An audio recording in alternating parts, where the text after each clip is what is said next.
ప్రపంచ యుద్ధం, మూడో ప్రపంచ యుద్ధానికి నిజంగానే ఇవన్నీ సంకేతాలుగా ఉన్నాయా? దేశ విదేశాల్లో ప్రపంచవ్యాప్తంగా ఎటువంటి యుద్ధ మేఘాలు కమ్ముకున్నాయో చూసాం. రష్యా ఉక్రెయిన్ ఒకవైపు, ఇండియా పాకిస్తాన్ మరోవైపు, ఇజ్రాయెల్ ఇరాన్ మరోవైపుగా, అమెరికా చైనా ఇండైరెక్ట్ వార్ లో కూడా ఉన్నాయి. సో ఇవన్నీ కూడా మనం చూస్తూ ఉంటే ప్రపంచ దేశాల్లో ఏదో ఒక చోట ఒక భారీ యుద్ధమే. ఈ దేశాలు ఏవి కూడా చిన్నవి కాదు. అయితే వార్ ఎక్విప్మెంట్ ప్రకారంగా చాలా పెద్ద దేశాలు ఉన్నాయి, లేదంటే జాగ్రఫికల్ గా, పాపులేషన్ ప్రకారంగా, ఆర్థిక రంగంగా ఏదో ఒక రకంగా చాలా అగ్రగామి దేశాలుగానే ఉన్నాయి. ఏది కూడా చిన్నది కాదు. నువ్వెంత అంటే నువ్వెంత అనే రకంగానే పోరాడుతున్నాయి, కానీ ఎక్కడ కూడా యుద్ధం ఆగలేదు. అంతో ఇంతో ఇండియా పాకిస్తాన్ సంబంధించి యుద్ధమే.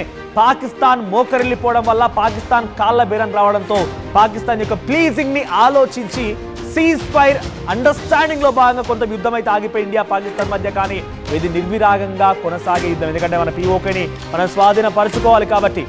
సో ఇంకా ఈ యుద్ధాలు కొనసాగుతూనే ఉన్నాయి. ఈ నేపథ్యంలో మూడో ప్రపంచ యుద్ధం. అయితే ఇక్కడ ఇంకొక ఇంట్రెస్టింగ్, ఇది మైత్ అంటామా లేకపోతే న్యూమరాలజీ అంటామా, మీరు దీనికి ఏదైనా పేరు పెట్టుకోండి, కానీ 1941 క్యాలెండర్ 2025 క్యాలెండర్ సేమ్ గానే ఉందట. గతంలో వరల్డ్ వార్ 2 జరిగినప్పుడు ఇటువంటి యుద్ధ మేఘాలే కమ్ముకున్నాయి. సో ఇటు రకంగా గతంలో కూడా సిచ్యువేషన్ ఉంది, ఇప్పుడు అదే సిచ్యువేషన్ రెప్లికేట్ అవుతుంది, రిపీట్ అవుతుందని చెప్పి చాలా మంది మాట్లాడుతున్నారు.